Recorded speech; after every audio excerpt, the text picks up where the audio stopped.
Here I am, a girl in Australia. I have my story, play all these sports, and I do all this stuff. I'm not typical. But then a boy in India, coming from a very, very staunch Punjabi background and all that stuff, he fell in love with a girl who's 7 years older than him, was separated and divorced, has 2 kids already. What does that tell you? It tells you the way you see yourself is the most important thing. So if I saw myself as being equal to everybody else and everybody's equal to me, then all that shit doesn't matter.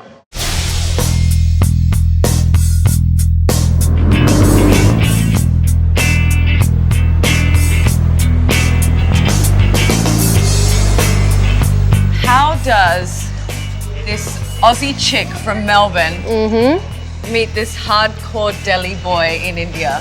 Well, thanks to Facebook. Facebook!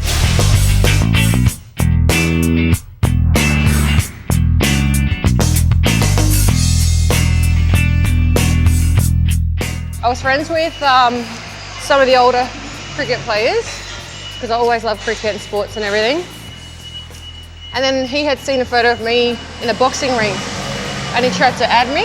So I didn't add him for a while. And then one of the boys said, nah, he's really cool. And then I accepted his friendship straight away. 5 minutes into accepting him, was chatting with me and I was like, whoa, you know? And the next day I was on Facebook again and up comes his chat again. I was like, okay, we started speaking and literally it was 3 hours later. He was chatting away and he missed his flight. No. Yeah.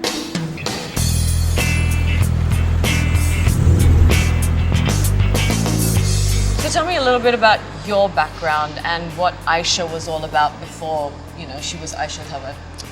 If my mum would have it her way, I would have been a very girly girl.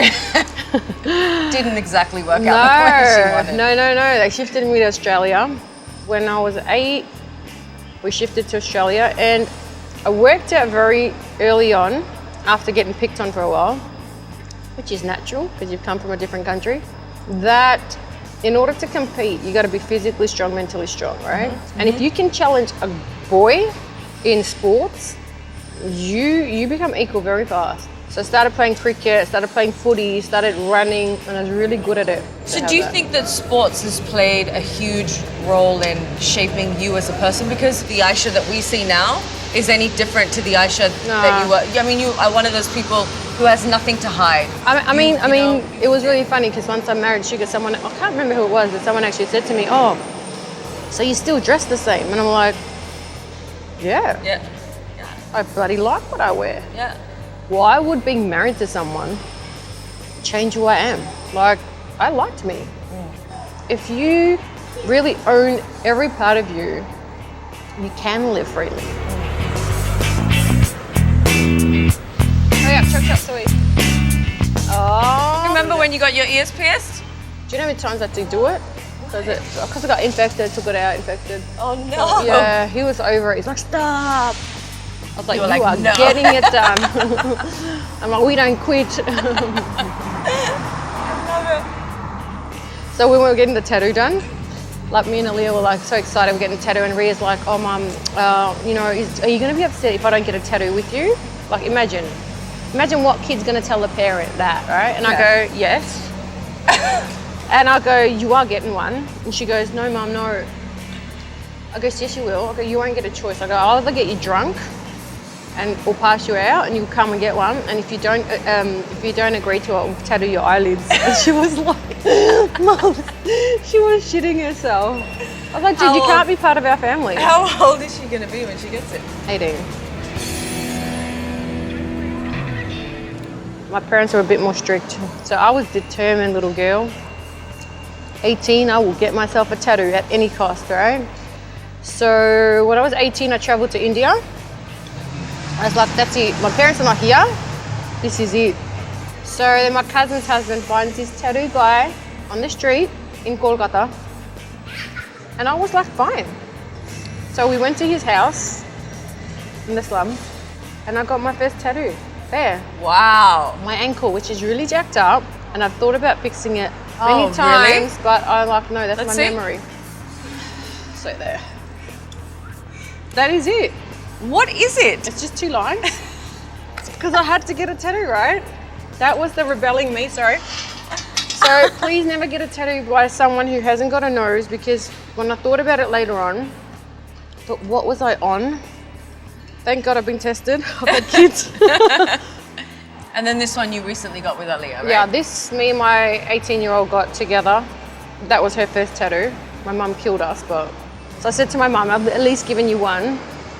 That's like you. She doesn't want any marks on her body, and she's just like very girly. Very like, girly, yeah. So Shikhar's tattoos, yeah. Did you have kind of an influence on what he got? His first tattoo on his back too, he did the same thing. He found a guy off the street and he did it as well. So we connect on very weird, crazy shit, right? Mm-hmm. Where we started our own tattoos was like our names. He got mine and I got his. We were both in Delhi, we went and got it done.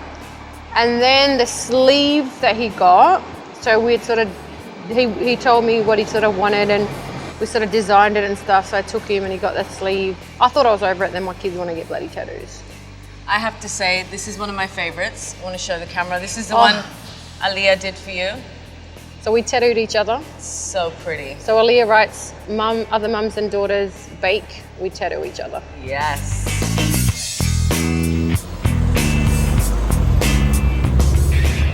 What was Shikhar like when Zoravar was born? Was that life-changing for him? So Mr. Zoravar, yeah. The funny story about Zoravar is that while I was in labour for Zoravar, I was watching cricket during my labour. And Shikhar was batting. Of course you were. Yeah, I'm serious. And Shikhar was batting. Are you serious? Yeah, I swear to you. You were in labour. Yeah. Zoravar was premature. Mm-hmm. Shikhar was batting. And I was watching cricket. Yeah. Girlfriend, yes. And the nurse was like, I've done this for 30 years. I wish all my patients were like you. Because I was chilled. I was like, no drugs, no nothing. I was like, that's all right. Whoa. Yeah, And then I had him. Was he born while Shikhar was batting? No, Shikhar got out. I was like... That would be too much. I was like, dude, seriously, now I've got to kick his ass on top of giving birth. And push a child out of my body. I'm like... So I sorted that out.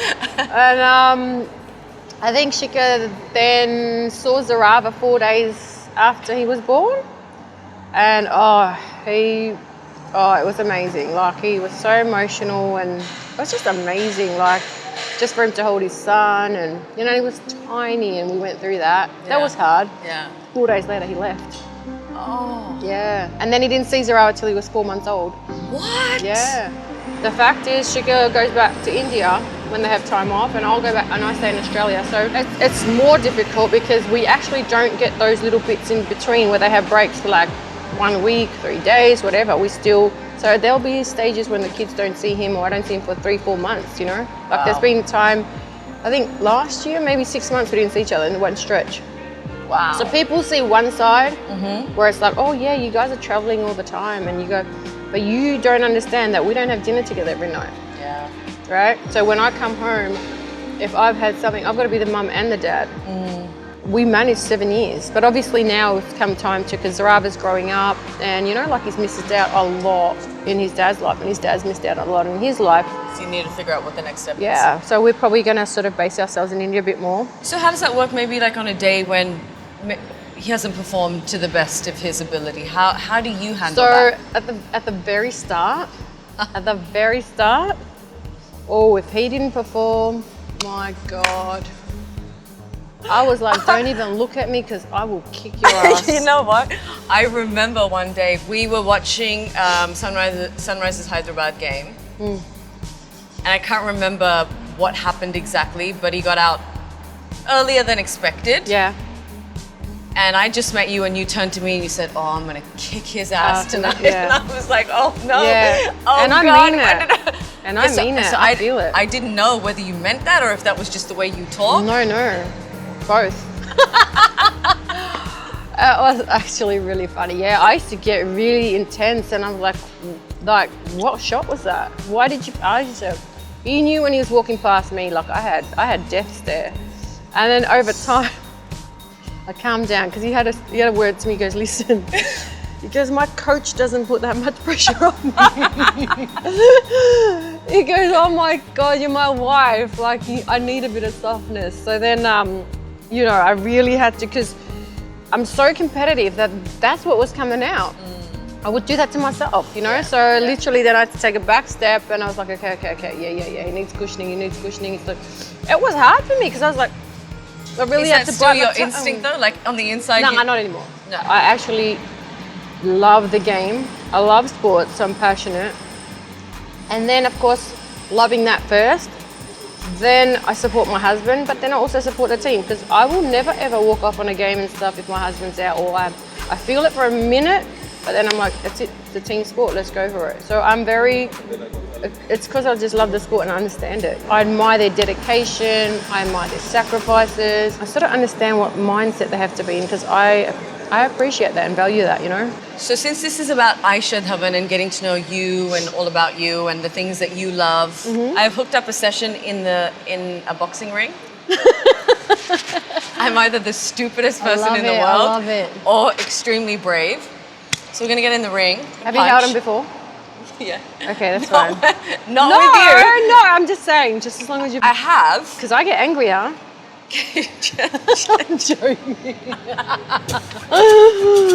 No, I'm joking. Be nice, I'm gonna edit this.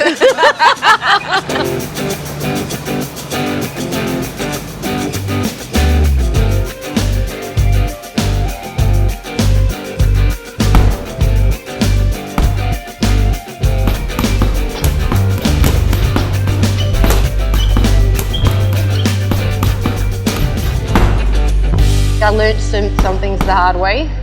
So when I was young, actually in India, I got abused. So at that stage, when that happens, it's quite shattering for a kid. I was about 5'6". So it's literally like your soul gets ripped out. And we aren't taught back then to speak about it. So you sort of carry that, and with that comes shame. Right? So, and the only way it stopped is because we moved to Australia. And that's why I come back to sports, because once I started playing sports and I could compete, I realized the strength I was having. And it's actually grown me into realizing a woman's strength, right? Yes, I was abused, but then I realized that I'm not limited. I just feel like, you know, you should never have shame. Like shame, that's probably was the biggest load. And I sort of learned that on my own, but like I wanted to pass that on to my kids that never ever carry shame. How did they take that information? Well, my eldest one was really affected, you know, it really upset her. But I just said, look, it happened, you know, like I'm not excusing what happened. However, it grew me to be the mother I am today, you know, it grew me to be the woman I am today. I've taught my kids from day one, scars and all, you own it. You own every little bit about you. I think that also comes down to how you see your stuff. Like someone else could say, oh, you're just a housewife. And I'm like, yeah, I'm just a housewife. And to me, I'm very proud of that. So I walk tall, I stand tall, because I was a mum at 21. So I've understood it from that time, what it means to raise, and it's not having the child, it's to raise the child, what it takes, right? You've got the power to raise a future generation. So for me, those are the lessons I teach my kids. Me and Aaliyah got a tattoo done, and it says, my creator didn't make no mistakes on me. Scars and all, there's no mistakes made. Yeah. So that, and if you can understand that, you're literally invincible. And it shows. It's very important. Happy for you, girl. Thank you, babe. You are a star. Okay. Thank you. But let's see how much you actually know about your husband's career. Oh man, don't give me like statistics and shit. Ready? Let's talk about Shikhar's performance. How many centuries did Shikhar score in his first 3 international matches after marriage? None? Honey, don't kill me, babe. She said none. You watching Shikhar? She said 0. You know it was 3. Yeah. How? After you guys got married. Yeah. Almost instantly, it's like his career just took off. It's all my coaching, man. What can I say? All the abuse and the coaching. That's the coaching. But I mean, I guess that's a testament to the strength in your relationship and how you're really there for each other. Yeah, and my coaching. And the coaching. That's really all it is, the abuse and the coaching. Against which team did Shikhar score 100 on your first wedding anniversary. Really? I'll give you a clue. Yeah. It was on the 30th of October, 2000. I knew that.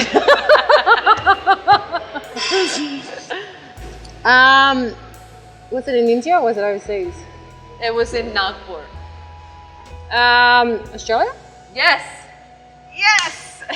Who has got greater swag? Shikhar after he takes a catch and does the kabaddi move, or Viv Richards when he Viv, walks out? Viv. Amazing. And look. When was this? Hey honey, just wanna say thanks for being in my life and जिस तरीके से तुमने हमारी family को बांध के रखा हुआ है, मुझे संभाल के रखा है, बस यही दुआ करूँगा भगवान से कि ऐसा ही हमारा परिवार बना रहे। मैं तुम्हारे साथ ही बूढ़ा होना पसंद करूँगा और जो हमारा सपना है कि दोनों जब हम बूढ़े हो जाएंगे एक्सप्लोर करेंगे दुनिया। So enjoy your show, take care and love you lots.